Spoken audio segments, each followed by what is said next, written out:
Tiger Jairam Mahato जो एक आंदोलनकारी और एक संघर्षशील है, आप इनको देखे होंगे मंच में भाषण देते हुए, लेकिन आज ये जो आए हुए हैं एक शादी के घर आए हुए हैं। आज ये पहुँचे हुए हैं बलियापुर के एक छोटे से गांव मुकुंदा में। सबसे पहले तो दादा आपको हुल जोहार करते हैं। जोहार, आपका भी धन्यवाद, आपके चैनल का धन्यवाद, आपकी तमाम टीम का धन्यवाद। लगातार आप 2-3 महीना से आप आंदोलन कर रहे हैं, जगह जगह भाषण दे रहे थे, आज शादी घर में घूम भी रहे हैं। शादी का क्या इरादा है दादा? अच्छा, एक बात बताइए, मनुष्य एक सामाजिक प्राणी होता है, क्या वो समाज में आना जाना प्रतिबंध है? आप कहें तो आना जाना छोड़ दें राहुल बाबू? नहीं। तो रिश्ते नाते भी होते हैं, हमारे भी मित्र आदि हैं, तो शादी भी हमें आना जाना है, लोगों से मिलने आए हैं। आखिर आंदोलन हम किसके लिए कर रहे हैं? अगर इस आंदोलन में हमारी जीत होगी तो किन के लिए है? क्या मेरे लिए है? नहीं ना, हमारे समाज के लिए, हमारे झारखंड के लोगों के लिए। तो समाज से तो कटे हुए नहीं है, शादी हो या फिर वही कोई अवसर हो तो आना जाना लगा रहता है। शादी का क्या प्लान है दादा? लड़की देख के आप रखे हैं क्या? फिलहाल शादी का प्लान नहीं है, इसलिए क्योंकि मान के चलिए बुरा समय अभी क्रांति में बीत रहा है। कोई रात ऐसा नहीं है कि 1:30-2 बजे घर एंट्री होती है। आप देख सकते हैं अभी लाइव भी आते हैं तो 2 बजे रात को आते हैं। तो मैंने 1:30 बजे 2 बजे घर आना, ऐसी परिस्थिति में विवाह के बारे में सोचना शायद किसी के साथ नाइंसाफ़ी होगी, यानी समय नहीं मिल पाता है। तो फिलहाल अभी पूरी तरह से झारखंड आंदोलन के बारे में सोच रहे हैं। झारखंड के लोगों को हक अधिकार कैसे मिले, इस पर बात करेंगे। पंचायत चुनाव का घोषणा हो गया है। आप पहले बोले थे कि हम पंचायत चुनाव में जिला परिषद का चुनाव लड़ेंगे, लेकिन अभी तक आप कुछ बोले नहीं। इसका मतलब है 24 का तैयारी कर रहे हैं?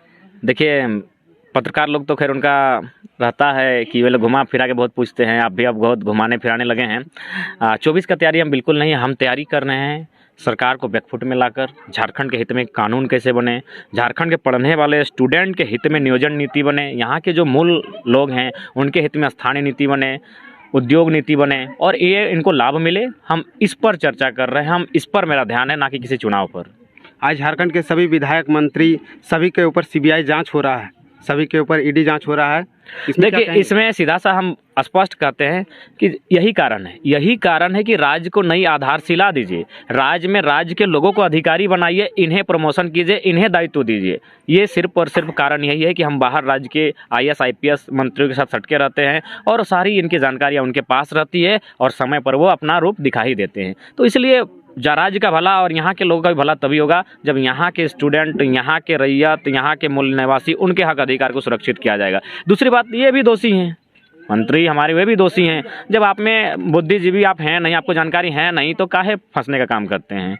तो इसके लिए केंद्र भी दोषी है कि केंद्र में जो है, केंद्र की जो भी प्लानिंग चल रही है वह अपनी सरकार बनाने के लिए किसी भी हद तक जा सकती है। तो दोषी दोनों है। केंद्र की सरकार तो खैर वे तिगड़मबाज है, लेकिन राज्य की सरकार जो अपने उन चेहरों को चुना ही क्यों मंत्री पद के लिए, जो लोग दागी हैं, जो लोग आने वाले दिन फंस सकते हैं, तो आप लोग भी कहीं ना कहीं दोषी हैं। आपके भाषण से कुछ लोग कहते हैं कि ये लेनिन और मार्क्स के विचारों पे चलते हैं, कुछ लोग कहते हैं कि लाल झंडे के विचारधारा से टाइगर जयराम महतो चलते हैं। देखिए, हम कम्बिनेशन है, हम सबकी विचारधारा की बात करते हैं। हम कहीं आक्रामक है, कहीं शांतिप्रिय हैं, कहीं अम्बेडकरवादी हैं, कहीं बुद्धवादी हैं, कहीं आज़ाद को मानते हैं, कहीं भगत सिंह को मानते हैं, तो कहीं हर तरह से कम्बिनेशन है। क्योंकि हम यूथ हैं, चारों तरफ से घूमते हैं, चारों तरफ की बातों को रखते हैं, क्योंकि मेरा मकसद ये है कि सभी लोगों को अधिकार मिले। हम तो एक व्यक्ति की बात नहीं करते हैं, सभी का अपना अपना राज्य है। उनके राज्यों में अभी मान के चलिए हम लोग इतनी भीड़ है, इतने लोग हम लोग हैं, क्या हम लोग सभी उठ के अगर बंगाल चले जाएंगे तो क्या हमें बंगाली गिना जाएगा?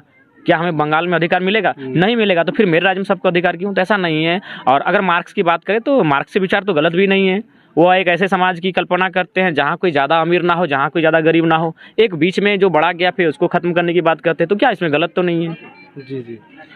गीता श्री उरांव आप पे प्रतिक्रिया देती है, उनके ऊपर क्या कुछ कहेंगे? देखिए, पहला बात तो एक स्त्री, हम स्त्री का सम्मान करते हैं, लेकिन उनकी टिप्पणी को उन्हीं के उत्तर के साथ हम तर्क से खारिज करना चाहेंगे। पहला बात है, जिस मीटिंग में गीता दी बयान देती हैं उस मीटिंग में मुझे ही बुलावा था। तो यदि हम एजेंट हैं तो उसे मीटिंग में बुलाया क्यों गया था? सीधा सा फंडा समझिए। ये लोग, कुछ लोग हैं जो अवसर का लाभ लेने के लिए निकले हैं। हो सके गीता दी मोहरा है, पीछे से कोई और उनको फोर्स करके बुलवा रहा है, तो वे लोग अवसर का लाभ लेने के लिए निकले हैं। अगर हम उस मीटिंग में चले जाते हैं, एकदम सीधा संदेश, अभी भी देखिएगा उस मीटिंग का जो पोस्टर वायरल हुआ है उसमें मेरा भी फोटो है। तो यदि हम एजेंट हैं तो मेरा फोटो आपकी मीटिंग में क्या कर रहा था?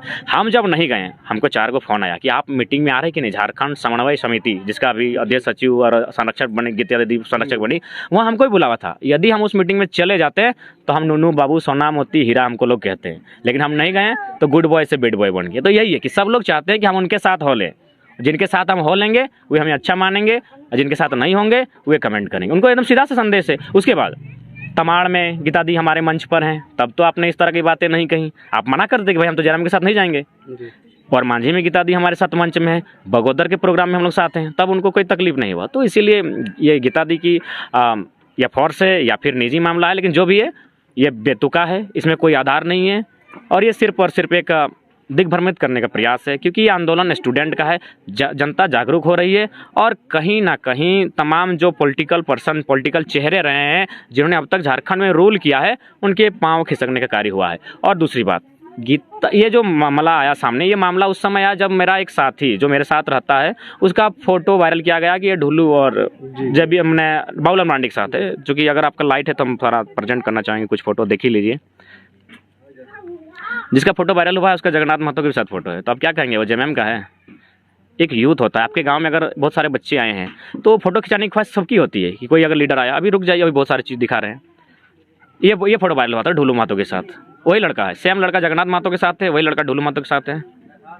ये है डॉक्टर अजय कुमार, कांग्रेस के प्रदेश अध्यक्ष, 3 पार्टी जेएमएम, बीजेपी और कांग्रेस, तीनों के साथ उसका फोटो है। अभी और दिखाई देते हैं, ये है अमित महतो, अमित महतो के साथ वही लड़का, सेम लड़का अमित महतो के साथ है।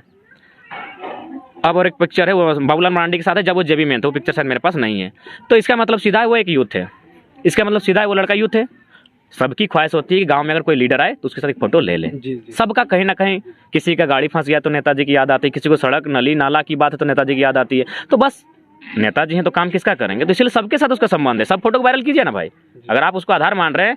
और दूसरी बात, तो मेरा ना वो रिलेशन में लगता है, तो क्या हम वो पार्टी में है या फिर किसी नेता से संबंध, क्या रिश्ता तोड़ देंगे? अगर आप ही को हम कहीं एक दिन कॉलेज आप ड्रॉप करते हैं हमको बाइक में, तो लोग देखेंगे अरे बाइक में इसके साथ है, आपका फोटो लेंगे, फिर आपका एक ऐसा फोटो लेंगे जिसमें किसी पार्टी के नेता के साथ है और दोनों को ट्रोल करेंगे। ये कहाँ तक उचित है? अगर फोटो से ही कोई किसी का, आपका भी फोटो देखा गया है जगन्नाथ महतो के साथ, आप आज भी हम खुल के कहते हैं कि जगन्नाथ महतो के हम काफी करीब रहे हैं, इसमें कोई दो राय नहीं, इसमें झूठ क्यों है? लेकिन मैंने 8वीं क्लास में पढ़ा है कि सवाल सत्ता से किया जाता है। जगन्नाथ महतो सत्ता में है, मंत्री हुए हैं, हम सवाल उनसे करेंगे, और नहीं तो फिर बवाल करेंगे। यानी जिनको अगर हम जिताए हैं तो हराने का भी काम करेंगे।